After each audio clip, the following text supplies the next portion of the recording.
At 12:23 a.m. on August 31, 1997, a Mercedes-Benz S280 crashed into the 13th pillar of the Pont de l'Alma tunnel in Paris at 65 miles per hour. Inside were 4 people. Only one would survive. The death of Princess Diana in that tunnel didn't just end the life of the people's princess. It sparked decades of investigation, conspiracy theories, and unanswered questions that continue to haunt us today. In this episode, we're going to walk through that fatal evening step by step, examining the events that led to the crash, the immediate aftermath, and the lingering mysteries that official investigations have never fully resolved. HIV does not make people dangerous to know, so you can shake their hands. But before we dive in, some of the details in this story are disturbing and may not be suitable for all audiences, so viewer discretion is strongly advised. As always, remember to hit the like button, subscribe, and turn on post notifications to stay up to date with the channel. All right, let's dive into the video. And I suppose in love. Of course. Whatever in love means. Born Diana Frances Spencer on July 1st, 1961. She grew up in the shadow of nobility. Her family, the Spencers, were tied to the British aristocracy, living on the Sandringham estate, close to the royals. As a child, Diana was shy, sensitive, and drawn to helping others, a trait that would define her legacy. In 1981, at just 20 years old, Diana's life changed forever. Her engagement to Prince Charles was a global spectacle. The wedding, watched by 750 million people, was dubbed the wedding of the century. But the fairy tale was a facade. Charles's heart belonged to Camilla Parker Bowles, a fact Diana learned early on. The marriage was strained, marked by infidelity, jealousy, and relentless media scrutiny. Diana found solace in her role as a mother to Princes William and Harry, and in her charity work. She embraced causes others shunned: AIDS awareness, landmine removal, homelessness. Her ability to connect with people, to touch the untouchable, earned her the title People's Princess. But her compassion made her a target. The royal family, bound by tradition, saw her as a loose cannon. The press saw her as a cash cow. By 1992, the marriage was over. The War of the Waleses played out in public. Leaked phone calls, tell-all interviews, and Diana's bombshell BBC Panorama interview in 1995. "There were 3 of us in this marriage," she said, referring to Camilla. The world listened, transfixed. After the divorce in 1996, Diana was free, but vulnerable. Stripped of her royal security, she was hounded by paparazzi. Her relationships, especially with Dodi Fayed, fueled endless speculation. Diana's final summer was spent in the Mediterranean, dodging cameras and embracing a new romance with Dodi, son of billionaire Mohammed Al Fayed. Their relationship, whether love or convenience, was a tabloid obsession. By August 1997, they were in Paris seeking a moment of peace. They never found it. Her life was a paradox, adored by millions yet achingly alone. As we move to that fateful night, one question looms. Did Diana's fame, her defiance, her choices, make her a target? Reports from Paris, the Diana, Princess of Wales, has been killed in a car accident. August 31st, 1997. It's just after 10 p.m. at the Ritz Hotel in Paris, owned by Mohammed Al Fayed. Diana and Dodi Fayed are dining in the Imperial Suite, trying to enjoy a rare moment of privacy. Outside, paparazzi swarm, their cameras flashing like gunfire. The couple's every move is tracked, their every smile a headline. By 10:15 p.m., the pressure is unbearable. Diana and Dodi decide to leave, slipping out a back entrance to avoid the press. Their driver is Henri Paul, the Ritz's deputy head of security. Their bodyguard, Trevor Rees-Jones, takes the front passenger seat. The vehicle, a black Mercedes S280, rented for the night. Their destination, Dodi's apartment near the Champs-Élysées. At 12:20 a.m., the Mercedes speeds away, pursued by a pack of paparazzi on motorcycles. The car weaves through Paris, heading toward the Pont de l'Alma tunnel along the Seine. Witnesses later describe the scene as chaotic. Motorbikes swerving, cameras flashing, the Mercedes pushing 100 miles per hour. At 12:23 a.m., everything changes. Inside the tunnel, the Mercedes slams into the 13th pillar. The impact is catastrophic. The car spins, crumpling into a mangled heap. Dodi Fayed and Henri Paul are killed instantly. Trevor Rees-Jones, wearing a seatbelt, survives but is gravely injured. Diana, in the back seat, is alive but critical.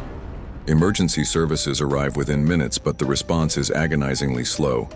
Photographers, some still snapping photos, are pushed back by police. Diana was extricated from the wreckage and rushed to Pitié-Salpêtrière Hospital, nearly 4 miles away.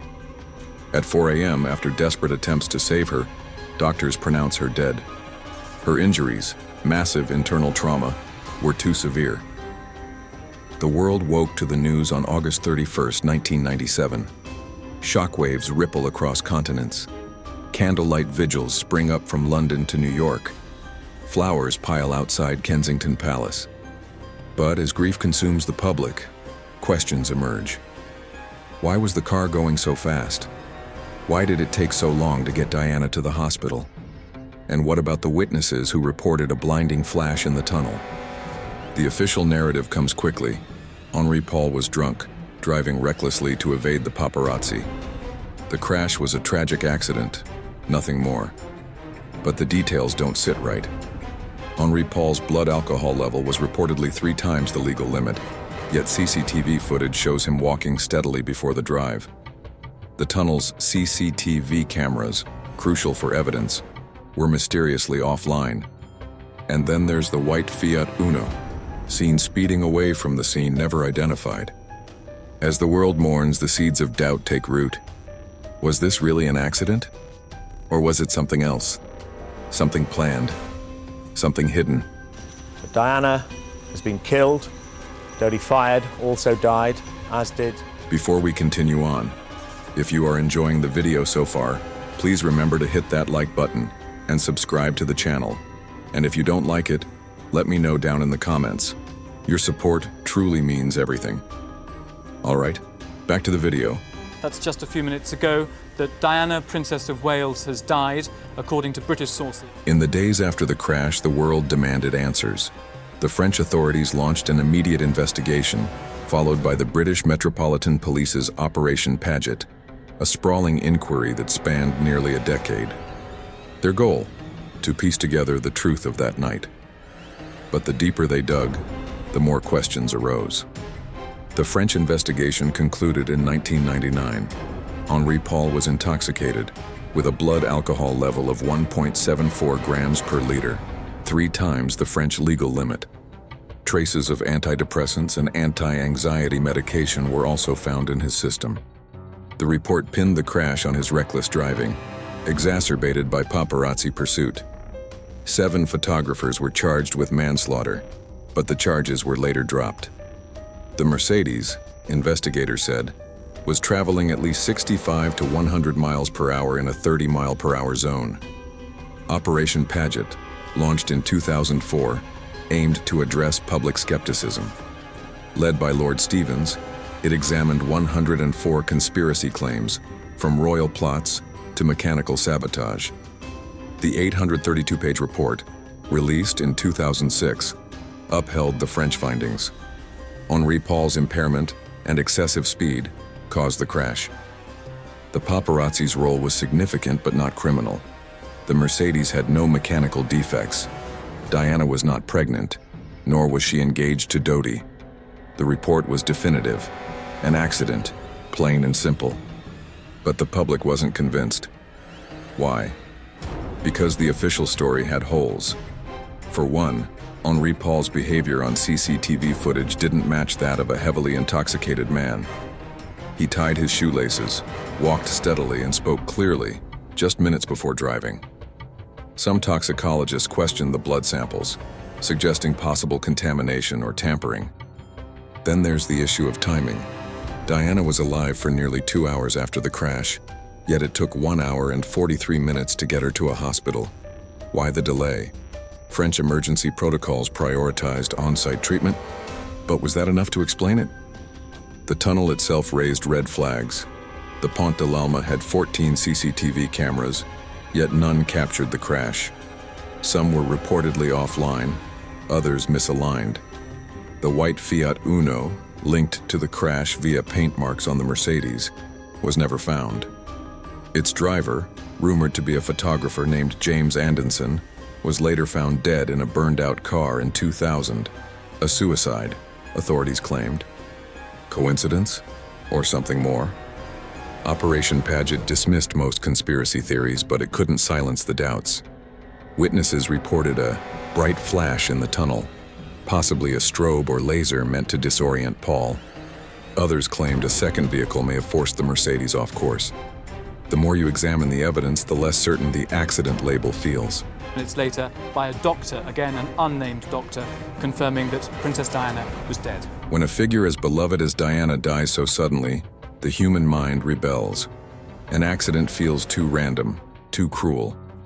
Almost immediately, theories emerged, each one darker, more intricate than the last. These aren't just rumors. They're a collective refusal to accept the official story. Let's dive into the most persistent conspiracies, starting with the one that points to the heart of the British establishment. To know. So you can shake their hands and give them a hug. Heaven knows they need it. Mohammed Al-Fayed, Dodi's father, was the loudest voice behind this theory. He claimed the crash was no accident. It was an assassination orchestrated by MI6, Britain's secret service, on orders from the royal family. The motive? Diana's relationship with Dodi, a Muslim, threatened the monarchy's image. Al-Fayed alleged Diana was pregnant, a claim he said made her a liability. A mixed-race heir, he argued, was unacceptable to the establishment. Al-Fayed pointed to a letter Diana wrote to her butler, Paul Burrell, in 1996, where she claimed someone, possibly Prince Charles, was planning an accident in my car. The letter, revealed in 2003, was chillingly prophetic. Operation Paget investigated but found no evidence of MI6 involvement or a pregnancy. Still, Al-Fayed's claims resonated with those who saw the royals as ruthless protectors of their legacy. Why else, skeptics ask, was Diana stripped of her security detail after the divorce?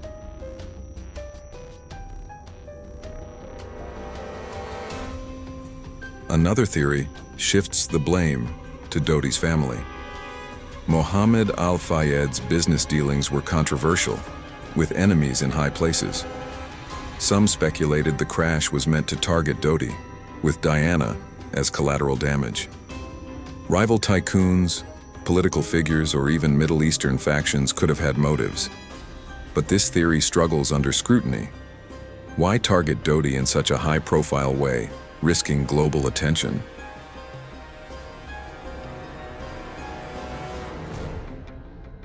One of the most compelling theories centers on a bright flash reported by multiple witnesses. They described a blinding light in the tunnel just before the crash, possibly a strobe or laser meant to disorient Henri Paul. This theory gained traction when a former MI6 agent, Richard Tomlinson, claimed the agency had a history of using such tactics. Operation Paget dismissed the flash as headlights or camera flashes, but skeptics argue it explains the car's sudden swerve.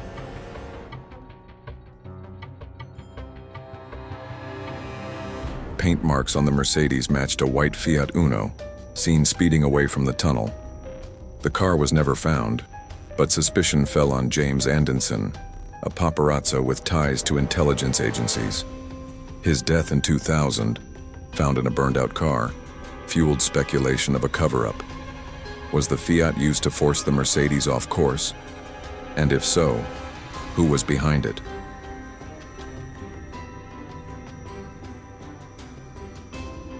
Rumors of Diana's pregnancy and an impending engagement to Dodi were rampant. Al-Fayed claimed the couple was set to announce their engagement, a move that would have shaken the monarchy. Medical records showed no pregnancy, but the rumor persists, driven by Diana's own fears of being targeted. Each theory has its flaws. Operation Paget debunked most claims, citing lack of evidence. Henri Paul's intoxication, the paparazzi's pursuit, and the high speed remain the official culprits. But the gaps, missing CCTV, delayed medical response, the elusive Fiat, keep the conspiracies alive. Why did so many cameras fail that night? Why was the tunnel cleaned so quickly? And why do witnesses, from bystanders to insiders, insist there's more to the story? The truth is, we may never know. But the persistence of these theories reflects a deeper truth. Diana's death was too monumental to be reduced to a simple accident. Her life, her influence, her defiance, they made her a target, real or imagined.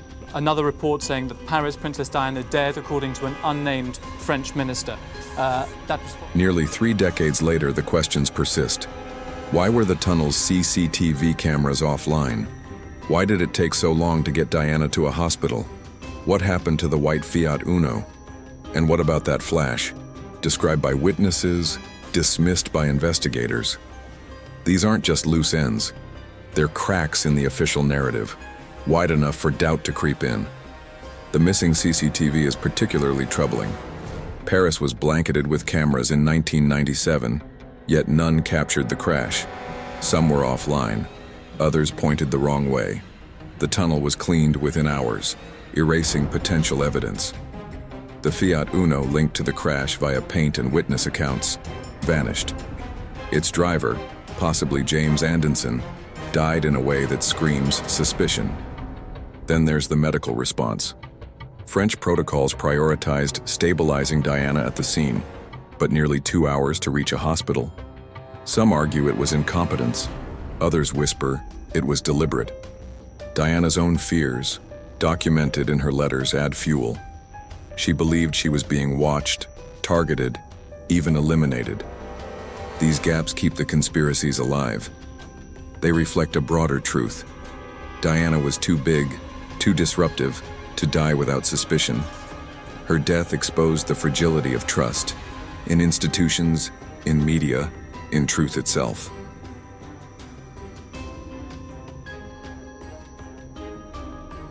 Diana's story is a paradox. A woman who shone so brightly, yet was consumed by darkness. Her death was a tragedy, but it's the questions that haunt us. Was it an accident, born of reckless driving and relentless paparazzi? Or was it something more, a calculated act to silence a voice too powerful to control? Thank you so much for watching. If you enjoyed this video and want to see more, then check out these videos on the screen now. If you have a topic suggestion, please send it to the email in the description. And as always, remember to like, comment, share the video, and subscribe to our channel. And remember, the only thing stranger than this story is missing out on our next video.